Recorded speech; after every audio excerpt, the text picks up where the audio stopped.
Hi hello ನಮಸ್ತೆ friends. Super science master maths YouTube ಚಾನಲ್ಗೆ ಆತ್ಮೀಯವಾದ ಸ್ವಾಗತ. NCERT ಆಧಾರಿತ 10ನೇ ಕ್ಲಾಸ್ ವಿಜ್ಞಾನ ಬುಕ್ತಲ್ಲಿರ್ತಕ್ಕಂಥ ಪ್ರಮುಖ ಅಂಶಗಳು, ನಾವೇನು ಕೀ ಪಾಯಿಂಟ್ಸ್ ಅಂತ ಕರಿತೀವಿ. TETಗೆ ಇದು ತುಂಬ ಹೆಲ್ಪ್ ಆಗುತ್ತೆ. ಇದು ಎರಡನೇ ವಿಡಿಯೋ. ಈಗಾಗಲೇ ನಾನು ರಾಸಾಯನಿಕ ಕ್ರಿಯೆಗಳು ಮತ್ತು ಸಮೀಕರಣಗಳ ಮೇಲೆ ವಿಡಿಯೋನ ಮಾಡಿದ್ದೀನಿ. ನಮ್ಮ ಚಾನಲ್ನಲ್ಲಿ ಹೋಗಿ ನೋಡಿದರೆ ನಿಮಗೆ ವಿಡಿಯೋ ಸಿಗುತ್ತೆ. ಬನ್ನಿ ಹಾಗಾದರೆ ಈ ಒಂದು ವಿಡಿಯೋವನ್ನು ಸ್ಟಾರ್ಟ್ ಮಾಡೋಣ. ಈ ಒಂದು ವಿಡಿಯೋದಲ್ಲಿ ಇರ್ತಕ್ಕಂಥ ಟಾಪಿಕ್ ಯಾವುದಪ್ಪ ಅಂತಂದ್ರೆ ಆಮ್ಲ, ಪ್ರತ್ಯಾಮ್ಲಗಳು ಮತ್ತು ಲವಣಗಳು. ಆಮ್ಲಗಳು ಹುಳಿ ರುಚಿಯನ್ನು ಹೊಂದಿದ್ದು ನೀಲಿ ಲಿಟ್ಮಸ್ ಕಾಗದವನ್ನು ಕೆಂಪು ಲಿಟ್ಮಸ್ ಕಾಗದಕ್ಕೆ ಅಥವಾ ಬಣ್ಣಕ್ಕೆ ಬದಲಾಯಿಸುತ್ತದೆ. ಆಮ್ಲ ಅಂತಂದ್ರೆ ನಮಗೆ ಗೊತ್ತಿದೆ, ಆಸಿಡ್ ಅಂತ ಕರಿತೀವಿ. ಆಮ್ಲಗಳು ಸಾಮಾನ್ಯವಾಗಿ ಹುಳಿ ರುಚಿಯನ್ನು ಹೊಂದಿರ್ತವು. ಅದು ನೀಲಿ ಬಣ್ಣದ ಲಿಟ್ಮಸ್ ಅನ್ನು ಕೆಂಪು ಬಣ್ಣಕ್ಕೆ ಬದಲಾಯಿಸ್ತಿದೆ. ಉದಾಹರಣೆಗೆ ಆಮ್ಲಗಳಿಗೆ ಉದಾಹರಣೆ ಏನಪ್ಪಾ ಅಂತಂದ್ರೆ ಲಿಂಬೆ ರಸ, ಹೈಡ್ರೋಕ್ಲೋರಿಕ್ ಆಮ್ಲ. ಅದೇ ರೀತಿಯಾಗಿ ಪ್ರತ್ಯಾಮ್ಲಗಳು ಕಹಿ ರುಚಿಯನ್ನು ಹೊಂದಿದ್ದು ಕೆಂಪು ಲಿಟ್ಮಸ್ ಅನ್ನು ನೀಲಿ ಬಣ್ಣಕ್ಕೆ ಬದಲಾಯಿಸುತ್ತದೆ. ಅಲ್ಲಿ ಉಲ್ಟಾ ಆಸಿಡ್ ಬ್ಲೂ ಟು ರೆಡ್ ಆಗುತ್ತೆ. ಬೇಸ್ ಪ್ರತ್ಯಾಮ್ಲ ಅಂದ್ರೆ ನಾವು ಬೇಸ್ ಅಂತ ಕರಿತೀವಿ. ಇದು R to B ಅಂದ್ರೆ ರೆಡ್ ಟು ಬ್ಲೂ ಆಗುತ್ತೆ. ಇಲ್ಲಿ ಉದಾಹರಣೆ ಏನಪ್ಪಾ ಅಂತಂದ್ರೆ ಅಡುಗೆ ಸೋಡಾ ಮತ್ತು NaOH, ಸೋಡಿಯಂ ಹೈಡ್ರಾಕ್ಸೈಡ್. ಇನ್ನು ಲಿಟ್ಮಸ್. ಲಿಟ್ಮಸ್ ಅಂದ್ರೆ ಏನು? ಲಿಟ್ಮಸ್ ಅಂದ್ರೆ ಇದೊಂದು ನೈಸರ್ಗಿಕ ಸೂಚಕ ಅಂತೇಳಿ ಕರಿತೀವಿ.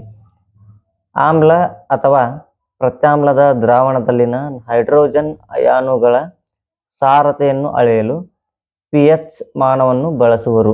ನೋಡ್ರಿ, pH ಮಾನ ಅಂದ್ರೆ ಏನಪ್ಪಾ, ಅದನ್ನ ಎದಕ್ಕೆ ಯೂಸ್ ಮಾಡ್ತೀವಪ್ಪ ಅಂತಂದ್ರೆ ಯಾವುದೇ ಆಸಿಡ್ ಇರ್ಬೋದು ಅಥವಾ ಬೇಸ್ ಇರ್ಬೋದು, ಅದರಲ್ಲಿ ಇರ್ತಕ್ಕಂತಹ ಹೈಡ್ರೋಜನ್ಗಳ ಅಯಾನುಗಳ ಸಾರತೆ ಅಂದ್ರೆ ಹೈಡ್ರೋಜನ್ ಅಯಾನುಗಳ ಪ್ರಮಾಣವನ್ನ ಅಳತೆ ಮಾಡ್ಲಿಕ್ಕೆ pH ಎಂಬ ಮಾನವನ್ನು ನಾವು ಏನ್ ಮಾಡ್ತೀವಿ, ಬಳಸ್ತೀವಿ. ಹಾಗಾದ್ರೆ pH ಅಂದ್ರೆ ಏನಪ್ಪಾ ಅಂತಂದ್ರೆ ಪೊಟೆನ್ಜ್ ಆಫ್ ಹೈಡ್ರೋಜನ್. ಪೊಟೆನ್ಜ್ ಆಫ್ ಹೈಡ್ರೋಜನ್ ಅಂದ್ರೆ ಕನ್ನಡದಲ್ಲಿ ಜಲಜನಕದ ಸಾಮರ್ಥ್ಯ. pH ಅಂದ್ರೆ ನಿಮಗೆ ಗೊತ್ತಿರಬೇಕು, ಪೊಟೆನ್ಜ್ ಆಫ್ ಹೈಡ್ರೋಜನ್. ಇನ್ನು ನೆಕ್ಸ್ಟ್ pH ನ ಮೌಲ್ಯ 7 ಇದ್ದಾಗ ಆ ದ್ರಾವಣವು ತಟಸ್ಥ ದ್ರಾವಣವಾಗಿರುತ್ತದೆ. ನೋಡ್ರಿ, pH ನ ಮೌಲ್ಯ 7 ಇದ್ದಾಗ ಆ ದ್ರಾವಣ ನಾವೇನು ಕರಿತೀವಿ, ತಟಸ್ಥ ದ್ರಾವಣ ಅಂತೇಳಿ ಕರಿತೀವಿ.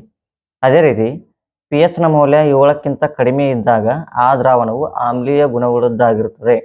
ಅಂದ್ರೆ ಯಾವ ದ್ರಾವಣದ pH ಮೌಲ್ಯ 7ಕ್ಕಿಂತ ಕಡಿಮೆ ಇರತೈತಿ ಆ ವಸ್ತು ಏನಾಗಿರ್ತೈತಿ, ಆಮ್ಲ ಗುಣವುಳ್ಳದ್ದಾಗಿರ್ತೈತಿ. ಅದು ಆಮ್ಲ ಅಂತೇಳಿ ಕರಿಬಹುದು ಅಥವಾ ಆಸಿಡ್ ಅಂತ ಕರಿಬಹುದು. ಅದೇ ರೀತಿಯಾಗಿ pH ನ ಮೌಲ್ಯ 7ಕ್ಕಿಂತ ಹೆಚ್ಚು ಇದ್ದಾಗ ಆ ದ್ರಾವಣವು ಪ್ರತ್ಯಾಮ್ಲೀಯ ಗುಣವುಳ್ಳದ್ದಾಗಿರ್ತದೆ. ಯಾವ ದ್ರಾವಣದ pH ಮೌಲ್ಯ 7ಕ್ಕಿಂತ ಹೆಚ್ಚಿರುತ್ತೋ ಅದು ಏನಾಗಿರ್ತೈತಿ, ಬೇಸ್ ಆಗಿರ್ತೈತಿ ಅಂತ ನಾವು ಹೇಳ್ಬೋದು. ನೋಡಿ, ಈ ಒಂದು ಡಯಾಗ್ರಾಮ್ ಮೂಲಕ ನಾವು ಅದನ್ನು ತಿಳ್ಕೊಬಹುದು. ಇದು ಲಿಟ್ಮಸ್ ಪೇಪರ್ ಅಂತ ತಿಳ್ಕೊರಿ. ಎಡಗಡೆ 0, centre 7, last right side 14. Exact pH ನ ಮೌಲ್ಯ ಅದೇನು ಪೊಟೆನ್ಜ್ ಆಫ್ ಹೈಡ್ರೋಜನ್ ಅಂತ ಕರಿತೀವಿ. pH ನ ಮೌಲ್ಯ 7 ಇದ್ರೆ ಅದನ್ನ ಕರಿತೀವಿ ತಟಸ್ಥ ದ್ರಾವಣ ಅಂತೇಳಿ ಕರಿತೀವಿ. ಎಡಗಡೆ ಅಂದ್ರೆ 7 ಇಂದ ಎಡಗಡೆ ಹೋದಂತೆ ಅಂದ್ರೆ ಇಲ್ಲಿ ಏನಾಗುತ್ತೆ, pH ನ ಮೌಲ್ಯ ಕಡಿಮೆ ಆಗುತ್ತೆ. ಕಡಿಮೆ ಆದಂತೆ ಏನಾಗುತ್ತೆ, ಆಮ್ಲೀಯ ಗುಣ ಹೆಚ್ಚಾಗುತ್ತೆ ಅಂತ ತಿಳ್ಕೊಬೇಕು. ಅದೇ ರೀತಿಯಾಗಿ pH ನ ಮೌಲ್ಯ ಹೆಚ್ಚಾದಂತೆ ಅಂದ್ರೆ 7 ಗಿಂತ ಜಾಸ್ತಿ ಇದ್ದಾಗ pH ನ ಮೌಲ್ಯ, ಆಮ್ಲೀಯ ಗುಣ ಕಡಿಮೆ ಆದ್ರೆ ಅಲ್ಲಿ ಏನಾಗುತ್ತೆ, ಪ್ರತ್ಯಾಮ್ಲೀಯ ಗುಣ ಹೆಚ್ಚಾಗುತ್ತೆ ಅಂತ ಅರ್ಥ. ಇನ್ನು ನೆಕ್ಸ್ಟ್ ವಿವಿಧ ದ್ರಾವಣಗಳ pH ನ ಮೌಲ್ಯ.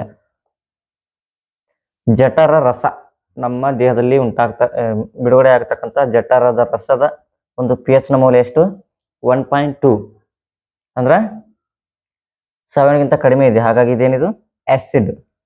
ಶುದ್ಧ ನೀರಿನ pH ನ ಮೌಲ್ಯ ಎಷ್ಟು, 7.4. ಹಾಗಾಗಿ ಇದೇನಿದು ಆಸಿಡ್ ಅಲ್ಲ, ಅಂದ್ರೆ ಬೇಸ್ ಅಂತ ಹೇಳ್ಬೋದು. ಅದೇ ರೀತಿಯಾಗಿ NaOH, ಸೋಡಿಯಂ ಹೈಡ್ರಾಕ್ಸೈಡ್, ಇದರದ್ದು pH ನ ಮೌಲ್ಯ 14 ಇದೆ. ಹಾಗಾಗಿ ಇದು ಪ್ರಬಲ ಪ್ರತ್ಯಾಮ್ಲ ಅಂತ ಹೇಳ್ಬೋದು. ಇನ್ನು ಲಿಂಬೆ ರಸ, 2.2 ಇದೆ ಪಿ ಎಚ್ನ ಮೌಲ್ಯ. ಹಾಗಾಗಿ ಇದನ್ನು ನಾವು ಏನು ಕರಿಬೋದು, ಆ್ಯಸಿಡ್ ಅಂತ ಕರಿಬೋದು. ಹಾಲಿನ ಪಿ ಎಚ್ ಎಷ್ಟಿದೆ, 10 ಇದೆ. ಹಾಗಾಗಿ ಇದು ಕೂಡ ಏನು 7ಕ್ಕಿಂತ ಹೆಚ್ಚಿರೋದ್ರಿಂದ ಪಿ ಎಚ್ನ ಮೌಲ್ಯ ಇದು ಕೂಡ ಏನು ಒಂದು ಬೇಸ್ ಅಂತ ಹೇಳ್ಬೋದು. ಇನ್ನು ಅದೇ ರೀತಿಯಾಗಿ ನಮ್ಮ ದೇಹವು 7ರಿಂದ 7.8 ಪಿ ಎಚ್ನ ವ್ಯಾಪ್ತಿಯಲ್ಲಿ ಕಾರ್ಯನಿರ್ವಹಿಸುತ್ತದೆ. ನೋಡ್ರಿ, ನಮ್ಮ ದೇಹ ಏನು ಮಾಡ್ತೈತಿ, ನಮ್ಮ ದೇಹದಲ್ಲಿ ಕೂಡ ಒಂದು ಪಿ ಎಚ್ ವ್ಯಾಲ್ಯೂ ಇದೆ. ಅದು ಏನಪ್ಪ ಅಂತಂದ್ರೆ 7.0ದಿಂದ 7.8 ಈ ಒಂದು ಮಿತಿಯೊಳಗೆ ನಮ್ಮ ದೇಹ ಏನು ಮಾಡ್ತೈತಿ, ತನ್ನ ಕಾರ್ಯವನ್ನು ನಿರ್ವಹಿಸ್ತೈತಿ. ಅಥವಾ ಈ ಲಿಮಿಟ್ ಒಳಗೆ 7.0ದಿಂದ 7.8 ಪಿ ಎಚ್ನ ಮೌಲ್ಯದ ವ್ಯಾಪ್ತಿಯಲ್ಲಿ ನಮ್ಮ ದೇಹ ಏನು ಮಾಡ್ತೈತಿ, ಕಾರ್ಯವನ್ನು ನಿರ್ವಹಿಸ್ತೈತಿ.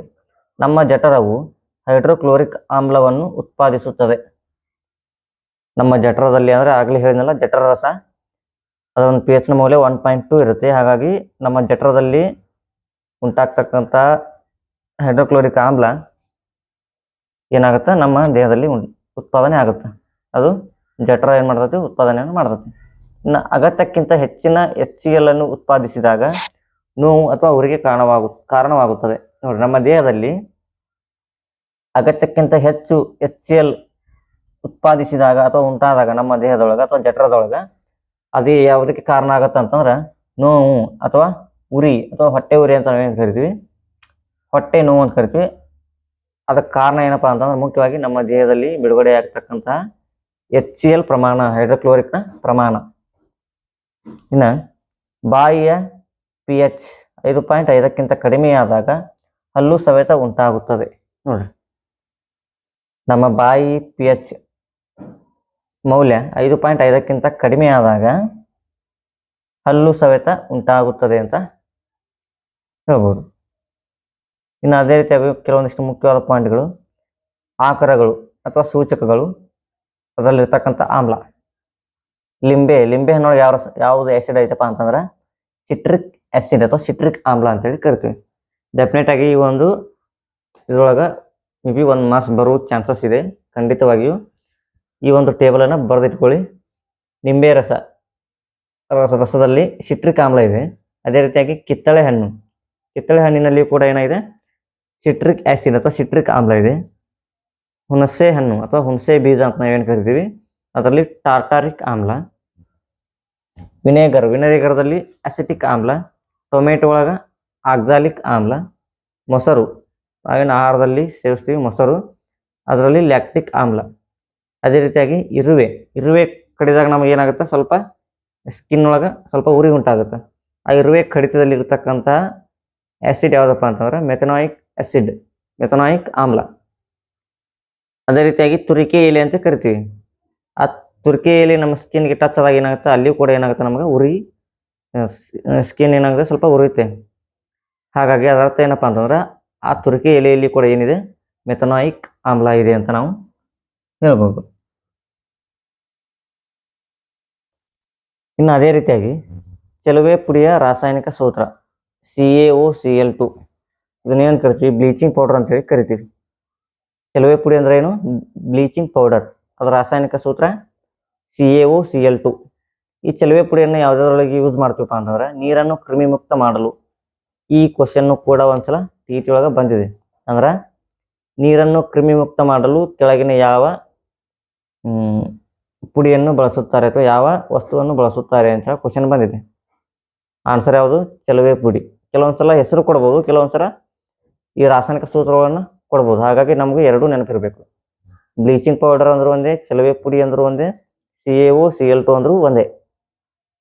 ಇದನ್ನ ನೀರನ್ನು ಕ್ರಿಮಿಮುಕ್ತ ಮಾಡಲು ನಾವು ಏನು ಮಾಡ್ತೀವಿ, ಬಳಸ್ತೀವಿ. ಅದೇ ರೀತಿಯಾಗಿ ರಾಸಾಯನಿಕ ಕಾರ್ಖಾನೆಗಳಲ್ಲಿ ಉತ್ಕರ್ಷಣಕಾರಿಯಾಗಿ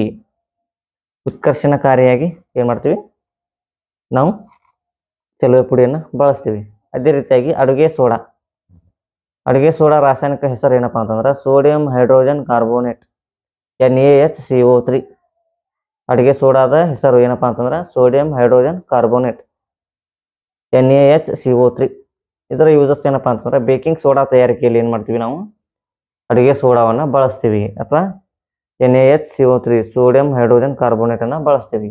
ಎಲ್ಲಿ, ಬೇಕಿಂಗ್ ಸೋಡಾ ತಯಾರಿಕೆಯಲ್ಲಿ. ಅದೇ ರೀತಿಯಾಗಿ ಬೆಂಕಿ ಆರಿಸುವ ಸೋಡಾ ಆಸಿಡ್ ಉಪಕರಣ ತಯಾರಿಕೆಯಲ್ಲಿ. ಬೆಂಕಿಯನ್ನು ಆರಿಸ್ತಕ್ಕಂತಹ ಸೋಡಾ ಆಸಿಡ್ ಉಪಕರಣ ತಯಾರಿಕೆಯಲ್ಲಿ ನಾವೇನು ಮಾಡ್ತೀವಿ, ಅಡುಗೆ ಸೋಡಾವನ್ನು ಬಳಸ್ತೀವಿ. ಇನ್ನು ಅದೇ ರೀತಿಯಾಗಿ ವಾಷಿಂಗ್ ಸೋಡಾ ನೋಡ್ರಿ, ಈ ವಾಷಿಂಗ್ ಸೋಡಾ ಹೆಸರು ಏನಪ್ಪ ಅಂತಂದ್ರೆ ಸೋಡಿಯಂ ಕಾರ್ಬೋನೇಟ್. ಅಡುಗೆ ಸೋಡಾದು ಸೋಡಿಯಂ ಹೈಡ್ರೋಜನ್ ಕಾರ್ಬೋನೇಟು, ವಾಷಿಂಗ್ ಸೋಡಾದು ಸೋಡಿಯಂ ಕಾರ್ಬೋನೇಟ್. Na2CO3 10H2O. ಇದ್ರ ಉಪಯೋಗಗಳು ಏನಪ್ಪ ಅಂತಂದ್ರೆ ಗಾಜು, ಸಾಬೂನು, ಕಾಗದ ತಯಾರಿಕೆ ಕಾರ್ಖಾನೆಗಳಲ್ಲಿ ಏನು ಮಾಡ್ತಾರೆ, ಈ ವಾಷಿಂಗ್ ಸೋಡಾವನ್ನು ಬಳಸ್ತಾರೆ. ಅದೇ ರೀತಿಯಾಗಿ ನೀರಿನ ಗಡಸುತನ ನಿವಾರಣೆಗೆ ವಾಷಿಂಗ್ ಸೋಡಾವನ್ನು ಬಳಸ್ತೀವಿ. ಅದೇ ರೀತಿಯಾಗಿ ಗೃಹ ಬಳಕೆಯ ಸ್ವಚ್ಛಕಾರಿಯಾಗಿ ನಾವೇನು ಮಾಡ್ತೀವಿ, ವಾಷಿಂಗ್ ಸೋಡಾವನ್ನು ಬಳಸ್ತೀವಿ. ಇನ್ನು ಪ್ಲಾಸ್ಟರ್ ಆಫ್ ಪ್ಯಾರಿಸ್ನ ರಾಸಾಯನಿಕ ಹೆಸರು calcium sulphate hemihydrate. Plaster of Paris ರಾಸಾಯನಿಕ ಹೆಸರು ಕ್ಯಾಲ್ಸಿಯಂ ಸಲ್ಫೇಟ್ ಹೆಮಿಹೈಡ್ರೇಟ್. ಇದರ ರಾಸಾಯನಿಕ ಸೂತ್ರ ಏನಪ್ಪ ಅಂತಂದ್ರೆ CaSO4 1/2H2O. ಅಂದ್ರೆ ಏನು, calcium sulphate hemihydrate CaSO4 1/2H2O. ಇದರ ಒಂದು ಯೂಸಸ್ ಏನಪ್ಪ ಅಂತಂದ್ರೆ ಪ್ಲಾಸ್ಟರ್ ಆಫ್ ಪ್ಯಾರಿಸನ್ನು ಎಲ್ಲೆಲ್ಲಿ ಬಳಕೆ ಮಾಡ್ತೀವಿ, ಆಟಿಕೆ ತಯಾರಿಕೆಯಲ್ಲಿ ಬಳಸ್ತೀವಿ, ಅಲಂಕಾರಿಕ ವಸ್ತುಗಳಲ್ಲಿ ಬಳಸ್ತೀವಿ, ಮೂಳೆ ಮುರಿತಗಳಿಗೆ ಲೇಪನ ಮಾಡಲು. ನೋಡ್ರಿ, ಎಲ್ಲಿ ಮೂಳೆಗಳು ಮುರಿದಿರ್ತಾವಲ್ಲ ಅಂಥದ್ರಲ್ಲಿ ಏನು ಮಾಡ್ತೀವಿ ನಾವು, ಅದನ್ನು ಮೂಳೆ ಮುರಿತವನ್ನು ನಾವು ತಡೆಗಟ್ಟಲಿಕ್ಕೆ ಅಥವಾ ಮೂಳೆ ಮುರಿತವನ್ನು ನಾವು ವೃದ್ಧಿಸ್ಲಿಕ್ಕೆ ಏನು ಮಾಡ್ತೀವಿ, ಪ್ಲಾಸ್ಟರ್ ಆಫ್ ಪ್ಯಾರಿಸನ್ನು ನಾವು ಏನು ಮಾಡ್ತೀವಿ, ಬಳಸ್ತೀವಿ. ಅದೇ ರೀತಿಯಾಗಿ ಲೋಹದ ಕಾರ್ಬೋನೇಟ್ ಪ್ಲಸ್ ಆಮ್ಲ. ಲೋಹದ ಕಾರ್ಬೋನೇಟ್ ಅಂದರೆ ಯಾವುದೇ ಲೋಹ ಇರ್ಬೋದು. ಲೋಹದ ಕಾರ್ಬೋನೇಟ್ ಆಮ್ಲ ಜೊತೆಗೆ ವರ್ತಿಸಿ ಲವಣ ಬಿಡುಗಡೆ ಆಗುತ್ತೆ. ಅದೇ ರೀತಿಯಾಗಿ ಕಾರ್ಬನ್ ಡೈಆಕ್ಸೈಡ್ ಬಿಡುಗಡೆ ಆಗುತ್ತೆ. ಅದೇ ರೀತಿಯಾಗಿ ನೀರು ಬಿಡುಗಡೆ ಆಗುತ್ತೆ. ಇದು ಜನರಲ್ ಫಾರ್ಮುಲಾ. ಒಂದು ಎಕ್ಸಾಂಪಲ್ ತಗೊಂಡಿವಪ್ಪ ಅಂತಂದ್ರೆ ಸೋಡಿಯಂ ಕಾರ್ಬೋನೇಟ್ ಪ್ಲಸ್ 2HCl. ಲೋಹದ ಕಾರ್ಬೋನೇಟ್ ಅಂದ್ರೆ Na2CO3. ಸೋಡಿಯಂ ಕಾರ್ಬೋನೇಟ್ ಆಮ್ಲಗಳಿಗೆ ಅಥವಾ ಆಸಿಡಿಗೆ ಉದಾಹರಣೆ ಏನಪ್ಪ ಅಂತಂದ್ರೆ 2HCl. ಇವೆರಡು ಸೇರಿದಾಗ ಏನಾಗುತ್ತೆ ಅಂದ್ರೆ ರಾಸಾಯನಿಕ ಕ್ರಿಯೆ ಉಂಟಾದಾಗ ಲವಣ NaCl ಅನ್ನೋದೇನು ಲವಣ ಉಂಟಾಗುತ್ತೆ, ಕಾರ್ಬನ್ ಡೈಆಕ್ಸೈಡ್ ಉಂಟಾಗುತ್ತೆ, ಅದೇ ರೀತಿಯಾಗಿ ನೀರು ಕೂಡ ಒಂದು ಉಂಟಾಗುತ್ತೆ. ಇನ್ನು ಲೋಹದ ಆಕ್ಸೈಡ್ ಜೊತೆ ಆಸಿಡ್ ಸೇರಿದಾಗ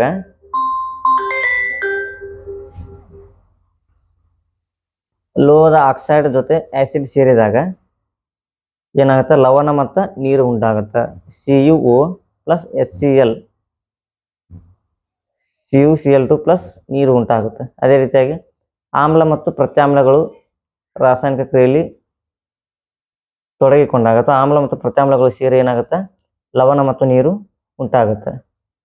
HCl plus NaOH, NaCl plus H2O. ಇದು ನಿಮ್ಮ ಆಮ್ಲ, ಪ್ರತ್ಯಾಮ್ಲಗಳು ಹಾಗೂ ಲವಣಗಳು. ಈ ಒಂದು ವಿಡಿಯೋ ನಿಮಗೆ ಇಷ್ಟ ಆಗಿದ್ರೆ ಶೇರ್ ಮಾಡಿ, ಲೈಕ್ ಮಾಡಿ, ನಿಮ್ಮ ಫ್ರೆಂಡ್ಸಿಗೂ ಸಹಿತ ಶೇರ್ ಮಾಡಿರಿ ಅಂತ ಹೇಳ್ತಾ ಮತ್ತೆ ಮುಂದಿನ ವಿಡಿಯೋದೊಂದಿಗೆ ನಿಮ್ಮ ಮುಂದಿಗೆ ಬರುತ್ತೇನೆ. Thank you one and all.